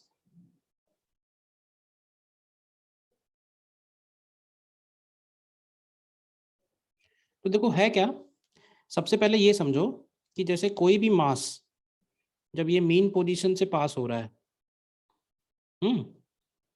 तो ये बात तो पक्का है कि जब ये mean position से पास हो रहा होगा तो इसकी वेलोसिटी ए ओमेगा होगी। और ओमेगा का वैल्यू क्या लिखेंगे, तो ओमेगा का वैल्यू लिखेंगे under root of K upon capital M. अब ऐसे देखो कि जब आधा मास ब्रेक ऑफ हो रहा है इक्विलिब्रियम पे, तो सेपरेशन अगर डिफरेंट स्पीड पे होता है तो बचे हुए मास का मोमेंटम में कोई चेंज आएगा। लेकिन अगर सेपरेशन के बारे में कुछ नहीं लिखा है, बस ये कहा है कि ब्रेक ऑफ हो गया, तो ब्रेक ऑफ होने से उसकी वेलोसिटी में कोई फर्क नहीं आएगा। हाँ, लेकिन ये जरूर है कि बाद में मास जो है वो m से m/2 बचेगा, जिसकी वजह से ओमेगा में फर्क आ जाएगा। इसकी वेलोसिटी में तो कोई फर्क नहीं आएगा, वेलोसिटी अभी भी यही रहेगी, लेकिन जब इसकी वेलोसिटी को a dash into omega dash लिखेंगे तो उसमें चेंज आ जाएगा। तो देखो a डैश हमको निकालना है, ओमेगा डैश की वैल्यू हो जाएगी k अपॉन, अब इसको लिखेंगे m/2 is equal to a k upon capital M। Velocity में कोई चेंज नहीं, तो यहाँ से देखो आपको सीधे सीधे a डैश की वैल्यू a अपॉन √2 मिल जाएगी। तो f की वैल्यू निकालनी है, तो f की वैल्यू 1/√2 हो गई, 26 का d। ठीक है ना। ब्रेक ऑफ अगर सेम स्पीड पे हो रहा है तो उससे कोई भी चेंज नहीं आएगा। बस 27 में आते हैं। When a particle of mass m is attached to a vertical spring of constant k and released, its motion is described by relation दिया हुआ है, y is measured from lower end of unstressed spring, then omega is। तो ये तो बहुत सीधा सीधा सा प्रॉब्लम हो गया भाई। देखो स्प्रिंग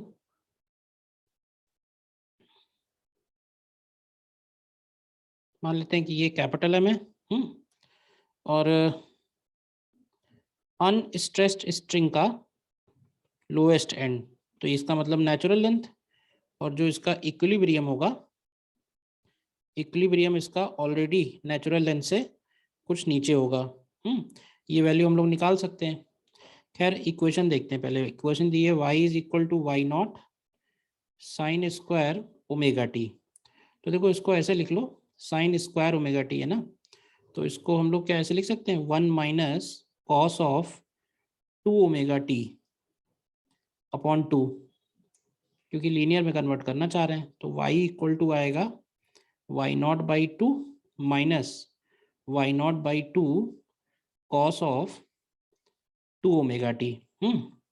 और इसको अगर रिअरेंज करें तो y माइनस y0/2 इधर ले आओ, और इसको लिखते हैं y0/2 sine of 2 omega t minus π/2। देखो ध्यान से, तो इसका एम्पलीट्यूड भी मिल गया हमको, ये इसका एम्पलीट्यूड हो गया, ये इसका मीन पोजीशन हो गया एक तरह से, और 2 ओमेगा इसकी फ्रीक्वेंसी हो गई,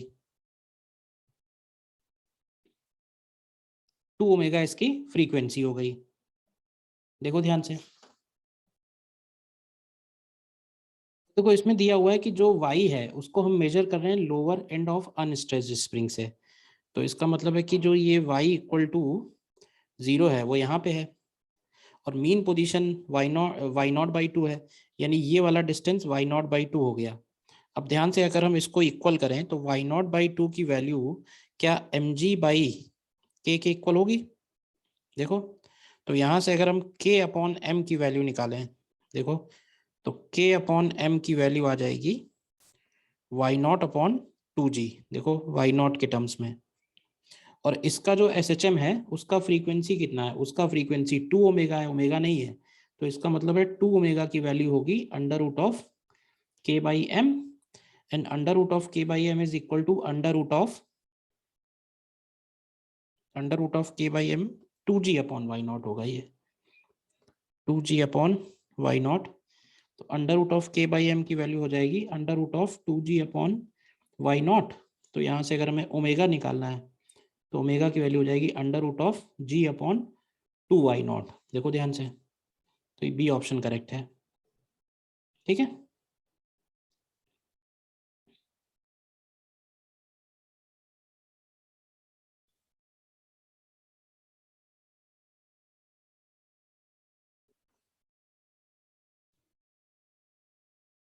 नेक्स्ट क्वेश्चन नंबर 28 में देखो,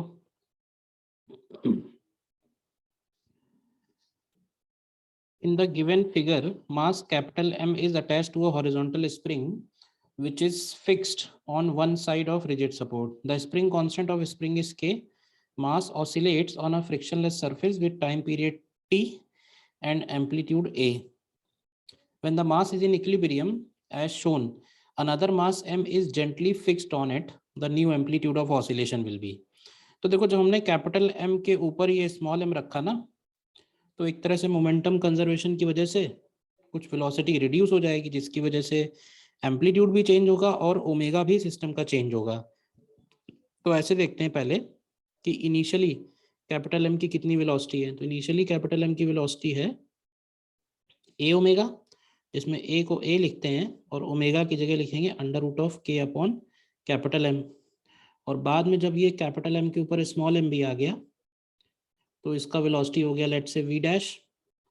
तो small M plus capital M into V dash, V dash को हम लोग लिखेंगे A dash into omega dash.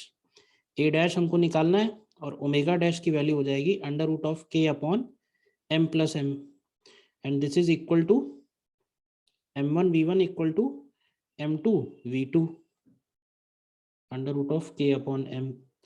तो देखो इसमें से क्या कैंसिल हो रहा है, क्या बच रहा है। तो ए डैश की वैल्यू देखो capital A into under root of capital M upon M plus m आ रही है, ठीक है ना। ये ऑप्शन करेक्ट है, सीधा सीधा है, क्लास एग्जाम्पल ही है। 29 में when a particle executes SHM, the nature of graphical representation of velocity as a function of displacement is। तो देखो velocity और displacement के बीच में जो रिलेशन है वो है v equal to omega under root of A square minus x square.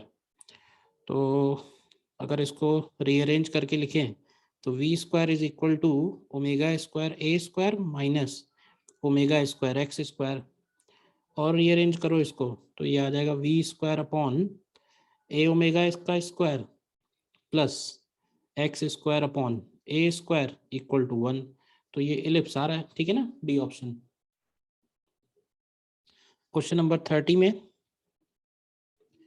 if the time period of 2 meter long simple pendulum is 2 seconds, the acceleration due to gravity at a place where pendulum is executing SHM। तो gravity g is equal to 4 pi square L upon t square, ठीक है। तो 4 pi square L की जगह कह रहा है 2 metre है, डिवाइडेड बाई t स्क्वायर की जगह हो जाएगा 4। तो ये 2 पाई स्क्वायर आ रहा है। तो 2 पाई स्क्वायर मतलब 30 का ऑप्शन डी करेक्ट है। 31 में two identical springs of constant 2k are attached to a block of mass small m and to fixed supports, see figure।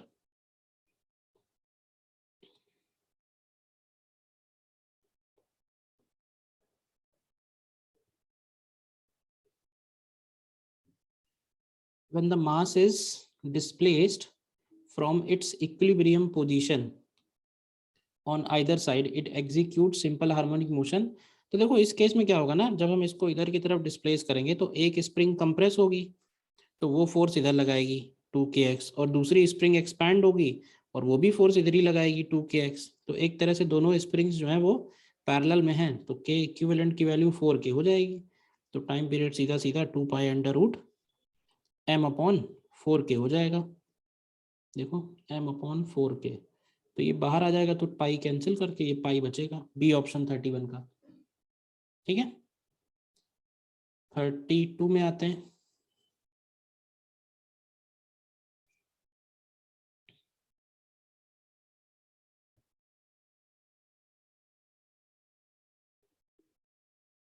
y equal to capital A sin omega t plus phi naught is the time displacement equation of a SHM। At t equal to 0 displacement is a by 2 and is moving along negative x direction। तो ये भी सीधा सीधा circular representation से एक line में हो जाएगा। पार्टिकल अगर इनिशियली a by 2 पे है और वो पार्टिकल आ रहा है टुवर्ड्स मीन पोजीशन, कह रहा है ना नेगेटिव एक्स डायरेक्शन में, तो इसका मतलब है कि इसका जो सर्कुलर मोशन वाला पार्टिकल होगा इसको अगर हम a बोल रहे हैं तो a डैश यहाँ होगा, और ये डिस्टेंस अगर a by 2 है, b नाम दे दो, तो इसका जो ये वाला एंगल होगा ये एंगल इसका पाई बाई 6 होगा। लेकिन रेफरेंस लाइन से अगर एंगल लिखेंगे एंटी क्लॉकवाइज डायरेक्शन में तो वो 5 पाई/6 बनेगा। तो ए ऑप्शन करेक्ट है। ठीक है, 33 में आते हैं।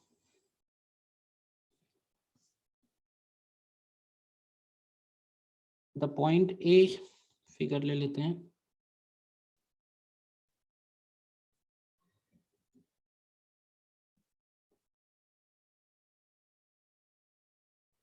में the point A moves with uniform speed along the circumference of a circle of radius 0.36 metre and covers 30 degree in 1.1 second. ठीक है, the perpendicular projection P from A on diameter Mn represents simple harmonic motion.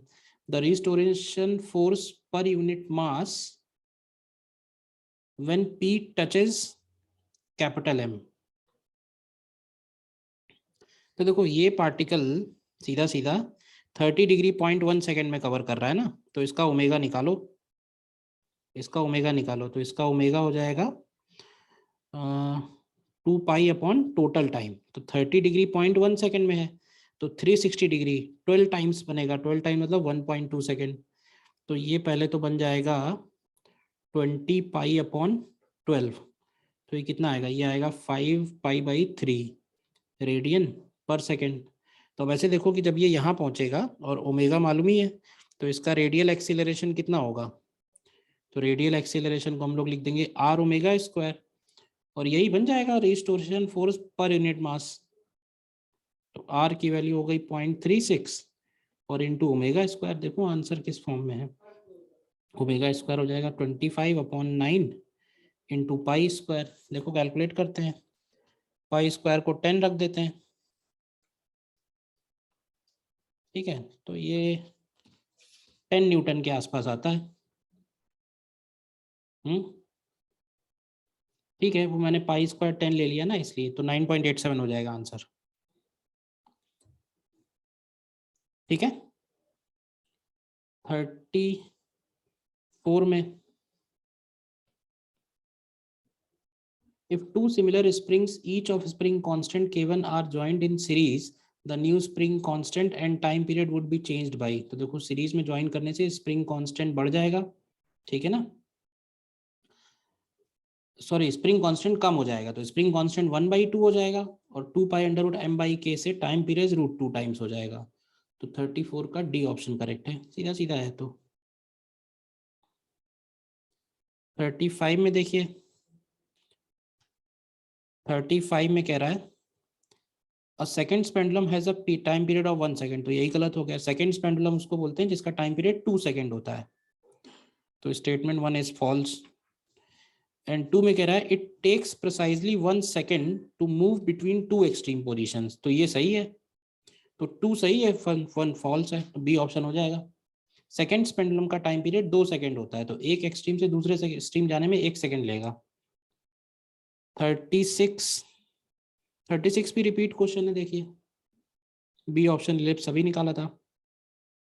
37 a particle executes SHM with amplitude A and time period t. Displacement of particle when its speed is half of maximum speed।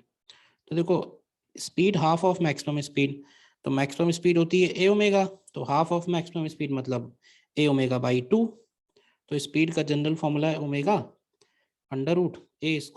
- x²। तो यहाँ से अगर आप x की value निकालोगे तो देखो ये √3a/2 आ जाएगी। तो x का वैल्यू 3 हो गया। 38 में time period of a simple pendulum is t, time taken to complete 5/8 oscillation starting from mean position is α/β into t। The value of alpha is time taken to complete 5/8 oscillation।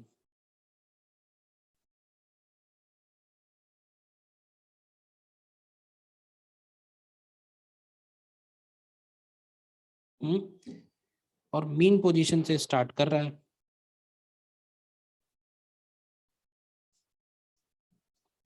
Five by eight oscillation. अब ये 5/8 क्या मतलब है इसका, circle बनाते हैं time निकालने के लिए, तो बेस्ट यही होता है।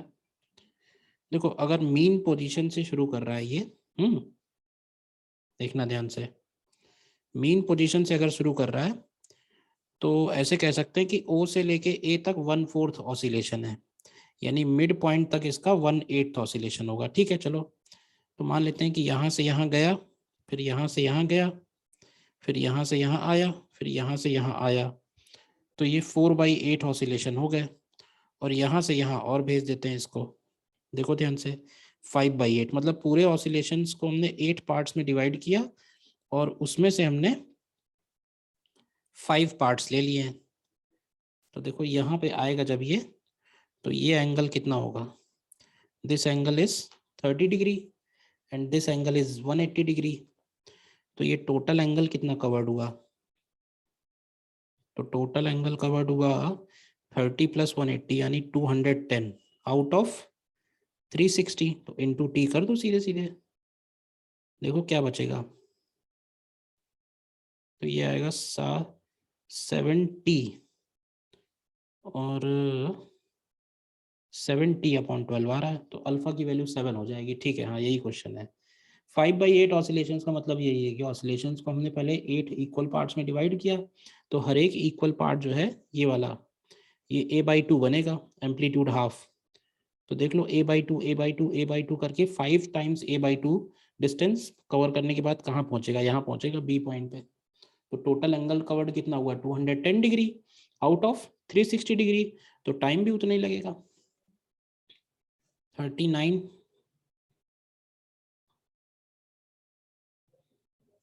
Time period of a simple pendulum is t inside a lift when the lift is stationary if lift moves upward with an acceleration g/2। तो g effective आ जाएगा, g effective is equal to g plus g/2, यानी g की जगह हमें 3g/2 रख देना है। तो इसका मतलब टाइम पीरियड जो है वो √2/3 टाइम्स t हो जाएगा, सीधे सीधे डी ऑप्शन आ जाएगा 39 में। 40 में आते हैं,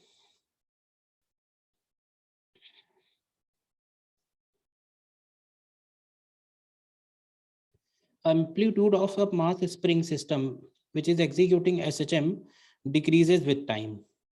If mass this, decay constant is this, then how much time is required for amplitude of system to drop the half of initial value। तो ये देखो डैम्प्ड ऑसिलेशन का क्वेश्चन है, और हमें बी डैम्पिंग कांस्टेंट दिया हुआ है, बी का वैल्यू दिया हुआ है 20 ग्राम पर सेकेंड, और मास दिया हुआ है 500 ग्राम। तो इन दोनों से हम डैम्पिंग कोफिशिएंट निकालते हैं, डैम्पिंग कोफिशिएंट होता है B/2m। तो B/2m हो जाएगा 20/1000, ग्राम ग्राम कैंसिल हो जाएगा, तो ये वैल्यू आ रही है देखो 1/50। और फॉर्मूला है A = A0 e⁻⁻ γt। तो हाफ कितनी देर में हो जाएगा, तो हाफ होने में t = गामा ln2 टाइम लगेगा। गामा की वैल्यू है 1/50 और ln2 का मतलब है 0.693। देखो कितना बनेगा, तो ये 1.38 10⁻⁻² आता है, 1.38 10⁻⁻² आ रहा है। तो आंसर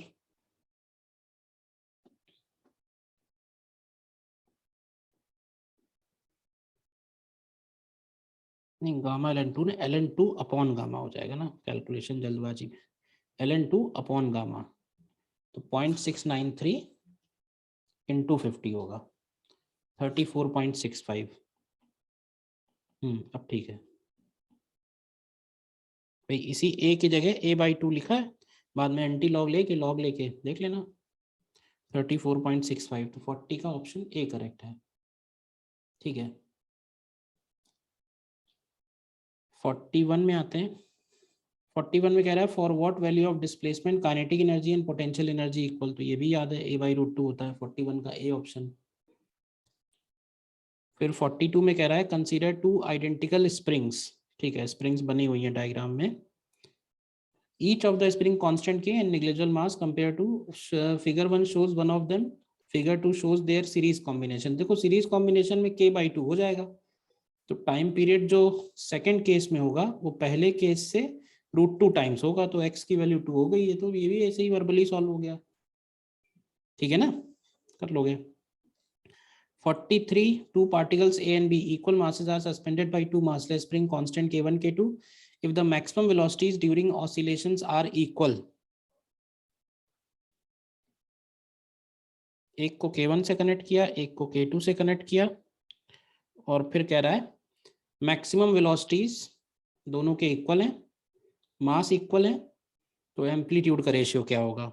तो सीधे सीधे लिख सकते हैं A1 omega 1 is equal to A2 omega 2। तो A1 अपॉन A2 क्या लिखेंगे, ओमेगा 2 अपॉन ओमेगा 1। अब मास अगर सेम है तो इसको लिख देंगे under root of K2 by K1। तो under root K2 by K1 43 का ऑप्शन ए आ गया। 44 में आते हैं।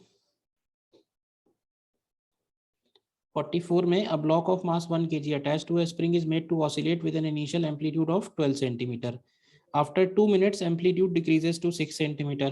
Find the value of damping constant। तो ये भी सेम क्वेश्चन ही हो गया ना। अरे 2 मिनट में 12 से 6 हो जा रहा है, तो इसका मतलब वो टाइम अभी हमने पिछले क्वेश्चन में निकाला था, तो वो टाइम आता है ln2 अपॉन गामा, और ये दिया हुआ है 2 मिनट्स। 2 मिनट्स को हम लोग लिख देते हैं 120 सेकेंड्स, और गामा को लिखेंगे b अपॉन 2m। तो यहाँ से अगर आप देखो b की वैल्यू हो जाएगी 2m इंटू ln2 अपॉन 120। देखो निकालते हैं, तो 2 into m into ln2 is 0.693 and divided by 120, तो ये आ रहा है 1.15 10 power minus 2।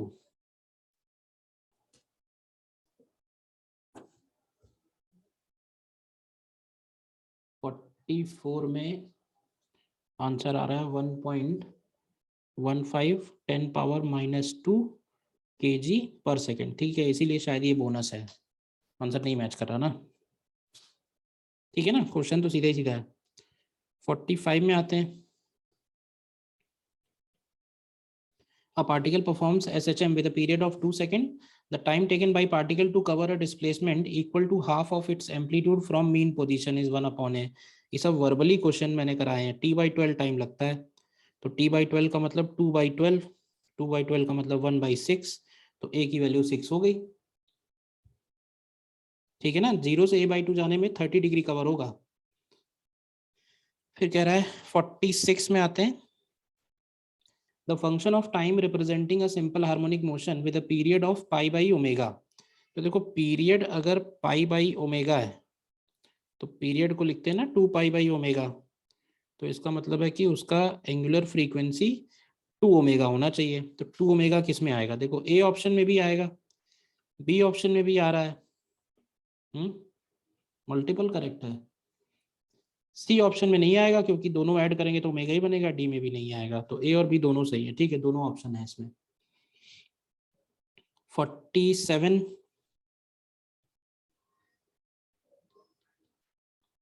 a particle is making SHM along x-axis. If at distances x1 and x2 from mean position, velocities are v1, v2, the time period of oscillation। तो ये भी solve करना है। Velocity का फॉर्मूला है v1 is equal to omega under root of a square minus x1 square, and v2 is equal to omega under root of a square minus x2 square. तो क्या करो, पहले तो दोनों इक्वेशन का स्क्वायर करो, उसके बाद ओमेगा स्क्वायर को वी स्क्वायर के साथ ले आओ, और फिर दोनों को सब्ट्रैक्ट कर दो, तो देखो क्या बचेगा। तो v1 square upon omega square minus v2 square upon omega square equal to x2 square minus x1 square. तो यहाँ से ओमेगा स्क्वायर की वैल्यू हो जाएगी v1 square minus v2 square upon x2 square minus x1 square. तो देखो A option लग रहा है सही मैच कर जाएगा। ठीक है ना, ओमेगा आ जाएगा, ओमेगा से टाइम पीरियड आ जाएगा, सीधा है। 48 में आते हैं।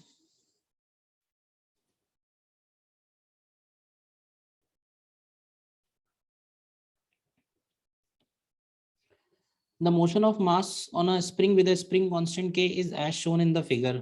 ठीक है, the equation of motion is given by a sin omega t plus b cos omega t। ठीक है, suppose at t equal to 0 position of mass is x0 and velocity is v0, then its displacement can also be represented as c omega t minus phi. So where c and phi are,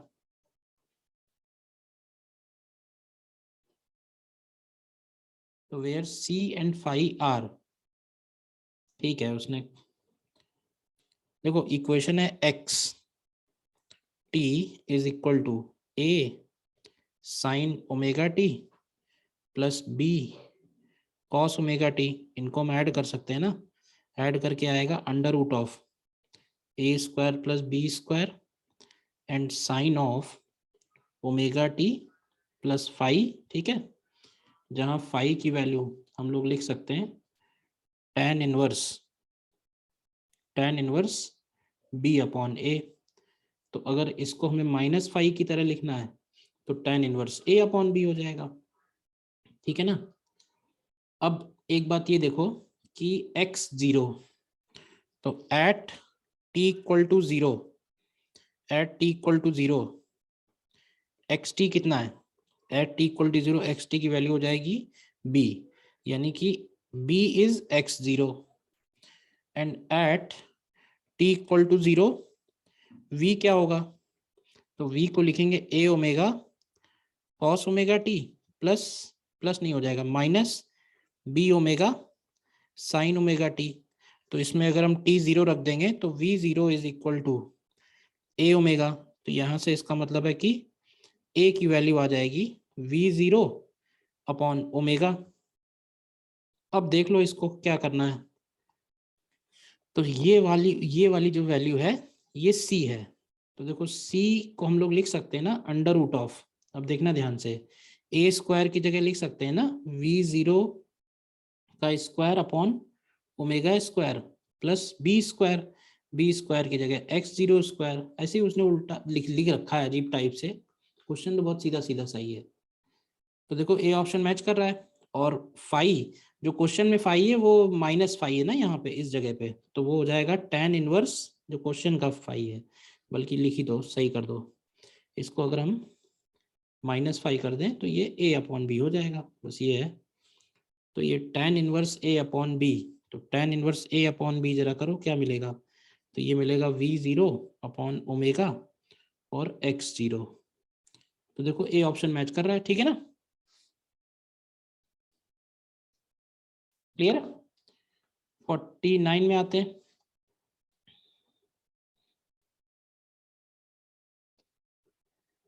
T naught is the time period of a simple pendulum at a place. If the length of pendulum is reduced to 1/16 times of initial value, modified time period.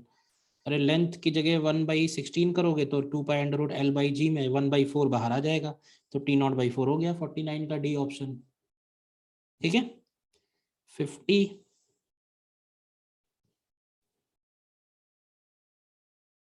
में कह रहा है in the reported figure two bodies A and B mass given at 200 800 are attached with the system of springs are kept in a stressed position with some extension when the system is released.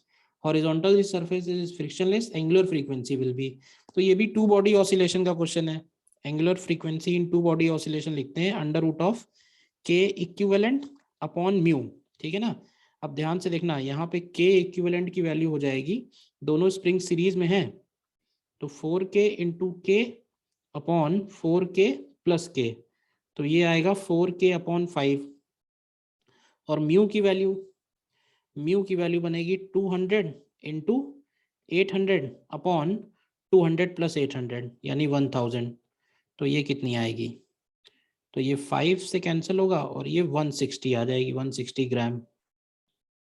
तो देखो answer किस form में दिया है, answer value के form में निकालना है, के का वैल्यू दिया हुआ है, तो के का वैल्यू अगर रखें अपॉन 5 तो ये 16 आ रहा है, तो ओमेगा हो जाएगा अंडर रूट ऑफ, देखना ध्यान से, 16 अपॉन 160 ग्राम है तो 160 ऊपर 1000 और आ जाएगा, तो ये 10 आ रहा है, 50 का आंसर 10 है, हाँ 10 रेडियन पर सेकेंड, बस टू बॉडी ऑसिलेशन है। 51 in a simple harmonic oscillation what fraction of total mechanical energy is in the form of kinetic energy when the particle is Midway between mean and extreme. Midway का मतलब हो गया eight x equal to a/2।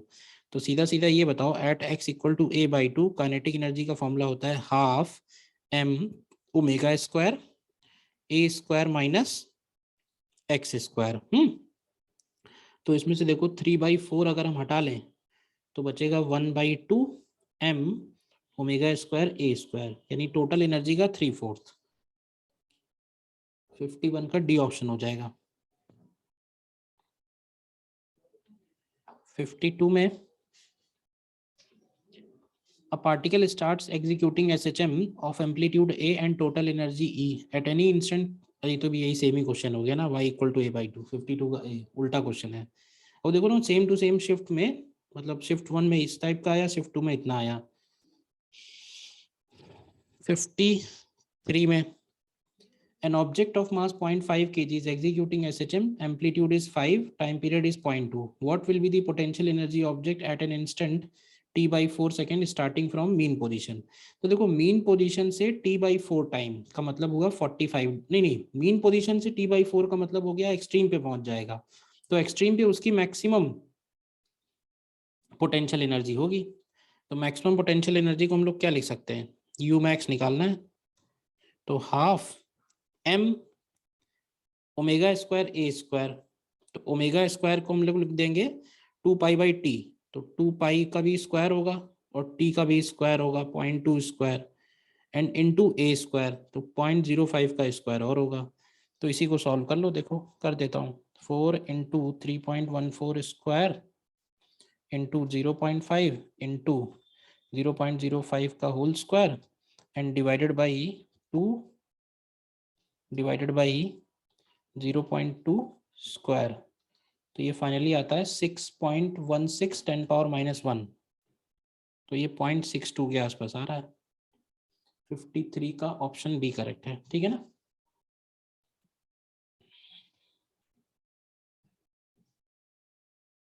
Next आते हैं 54 में।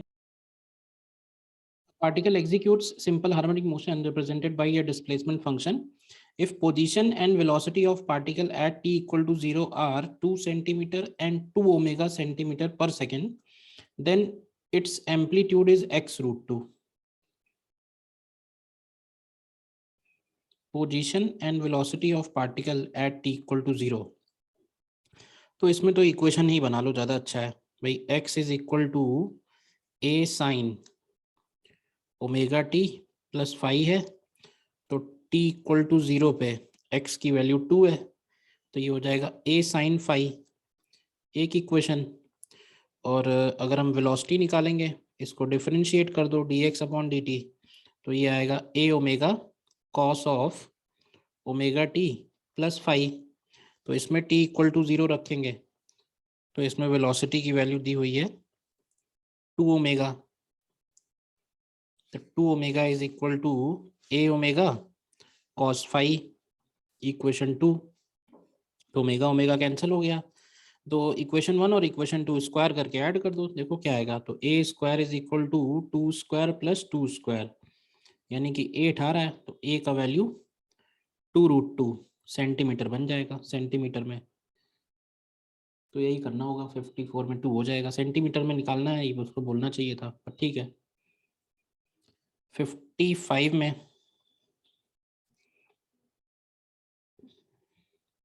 two simple harmonic motions are represented by equations दिया हुआ है। The amplitude of second motion is how many times the amplitude of first motion। तो देखो फर्स्ट मोशन का तो एम्पलीट्यूड 5 दिख ही रहा है, सेकंड मोशन का अगर हम एम्पलीट्यूड निकालेंगे ना, तो ये 5√2 sin 2πt और 5√2 cos 2πt, इनको हम फेजर से ऐड कर सकते हैं। तो एक 5√2 इधर बनेगा, एक 5√2 इधर बनेगा। तो सीधा सीधा सा अगर एक 5√2 इधर है और एक 5√2 इधर है, तो इसका जो रिजल्टेंट आएगा ना वो 10 हो जाएगा 45 डिग्री पे। मतलब x2 फाइनली बन जाएगा 10 साइन ऑफ 2πt प्लस π/4। तो ये 10 हो गया और 5 हो गया, तो रेशियो 2 आ जाएगा 55 का, ठीक है। 56 देखो, 56 भी ऐसे ही हो जाएगा। The variation of displacement of time particle executing तो ये साइन का कर्व दिया हुआ है, तो पोटेंशियल एनर्जी का कर्व पूछा हुआ है। तो देखो पोटेंशियल एनर्जी में हम लोग लिखते हैं हाफ के एक्स स्क्वायर, तो वो साइन स्क्वायर का कर्व हो जाएगा। तो साइन स्क्वायर का कर्व जो है ये 56 में बी ऑप्शन में ही है, हालांकि थोड़ा बना सही नहीं है, ये इसको डार्क बनाना चाहिए था, ठीक है, वो टाइपिंग मिस्टेक होगी। अब वैसे तो साइन स्क्वायर का भी जो ग्राफ होता है वो थोड़ा सा पतला हो जाएगा, बट ठीक है, जो ऑप्शन अवेलेबल है उसमें हिसाब से बी हो जाएगा। सीधा सीधा क्वेश्चन है। अगेन 57 भी वैसे ही है, two simple harmonic motion are represented by, तो y1 और y2 का रेशियो पूछा हुआ है एम्पलीट्यूड। तो देखो y1 तो 10 दिख ही रहा है, y2 के लिए फिर से हम 5 और 5√3 अगर बनाएंगे तो उनका रिजल्टेंट भी 10 ही आएगा, तो रेशियो 1:1 आ रहा है। ये भी ओरली हो गया 57 भी, ठीक है ना। 58 यहाँ डायोड कहाँ से आ गया?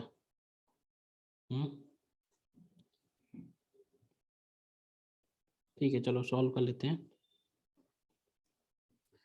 Choose the correct waveform that can represent the voltage across resistance of the following circuit.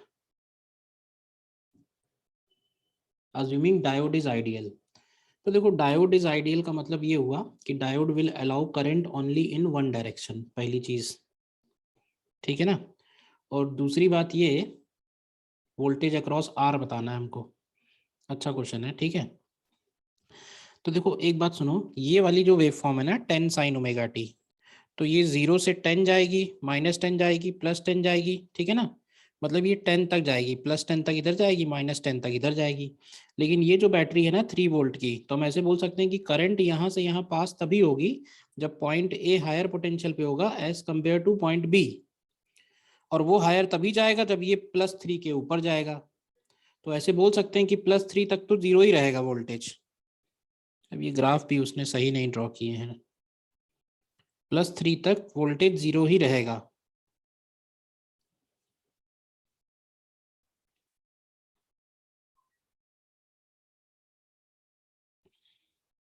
+3 के बाद ही आना शुरू होगा, ठीक है ना, और रिवर्स डायरेक्शन में आएगा नहीं। तो वोल्टेज अक्रॉस रेजिस्टेंस यानी करंट की वैल्यू बनेगी 10 sign omega T -3, provided this value is greater than 3, और अगर ये ग्रेटर देन 3 नहीं है तो करंट 0 होगा। तो इसका ग्राफ देखो मैं बता देता हूँ कैसे बनना चाहिए था। अब हो सकता है क्वेश्चन में ऐसा ही आया हो, चेक करने के बाद पता चलेगा। देखो एक तो पहले आप 10 का ग्राफ बना लो। तो सपोज ये, सॉरी यार डायग्राम सही नहीं,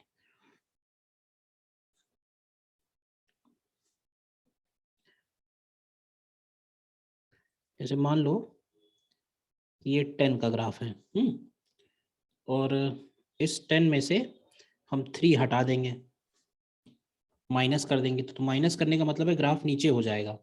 तो होना क्या चाहिए था एक्चुअली, ग्राफ ये पार्ट तो वैसे भी डॉटेड हो गया, इस पार्ट में कोई करंट नहीं,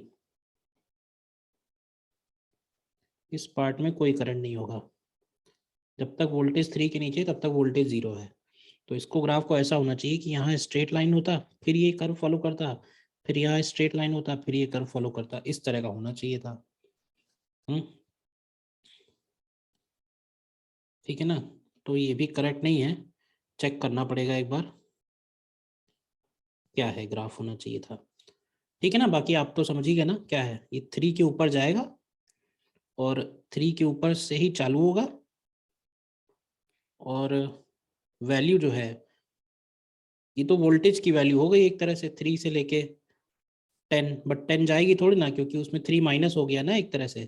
तो ये वैल्यूज चेंज होके ये वाली वैल्यू 0 हो जाएगी, ये वाली वैल्यू 7 हो जाएगी। तो करंट की तो वैल्यू वैसे भी नहीं लिख सकते हैं, तो ये 3 तब भी नहीं बोल सकते हैं, 0 से ही स्टार्ट होना चाहिए था ग्राफ, इनिशियली 0, फिर वो जंप करके 0 से ही जाएगा वो। मतलब ऐसा बोल सकते हैं कि पहले 0, फिर इस तरह से फॉलो कर रहा है, फिर काफ़ी टाइम तक 0, फिर इस तरह से फॉलो कर रहा है, फिर 0। तो ये तो 0 ही जाएगा और ये 7 होना चाहिए था, ये ग्राफ होना चाहिए करेक्ट। तो ठीक है ना, ठीक है, समझ लीजिए, बाकी जो बेस्ट ऑप्शन है वो लगा दो। ज़्यादा अच्छा क्वेश्चन देने में खुद ही नहीं सही ड्रॉ कर पाते हैं, यही तो समस्या है। ठीक है, नेक्स्ट आते हैं 59 में।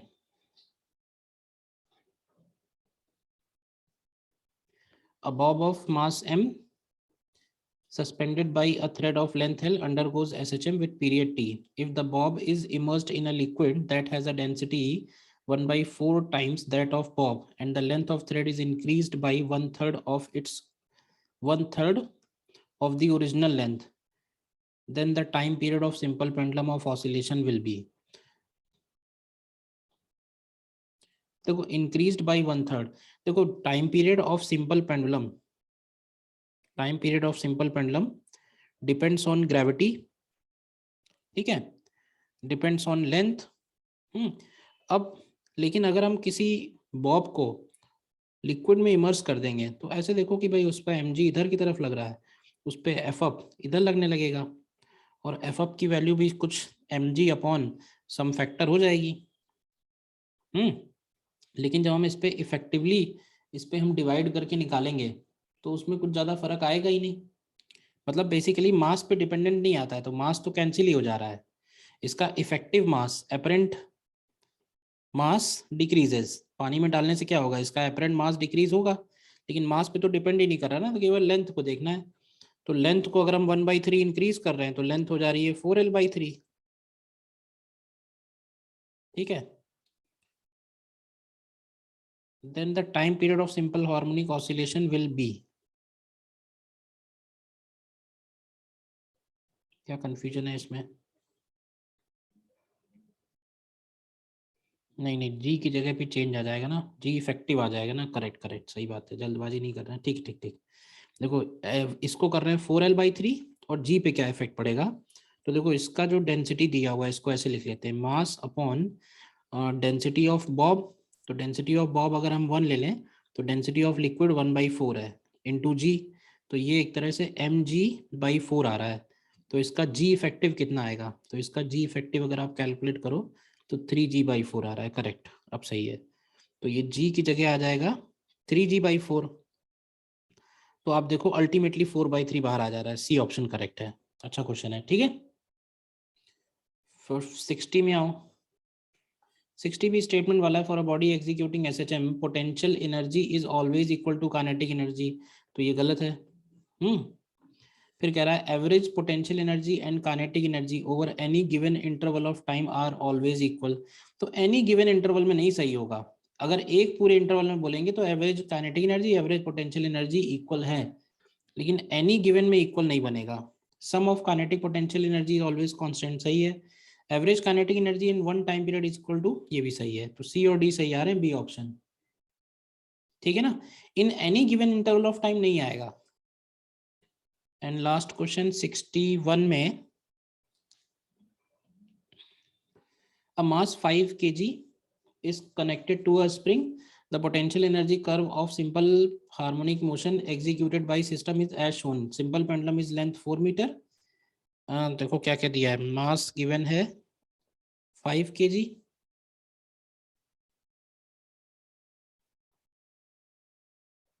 अच्छा मतलब जितना स्प्रिंग का है टाइम पीरियड उतना ही सिंपल पेंडुलम का है। सिंपल पेंडुलम का लेंथ दिया है 4 metre. What is the value of acceleration due to gravity on the planet where this experiments are performed, और ये पोटेंशियल एनर्जी किसका है, पोटेंशियल एनर्जी का कर्व दिया हुआ है पेंडुलम के लिए।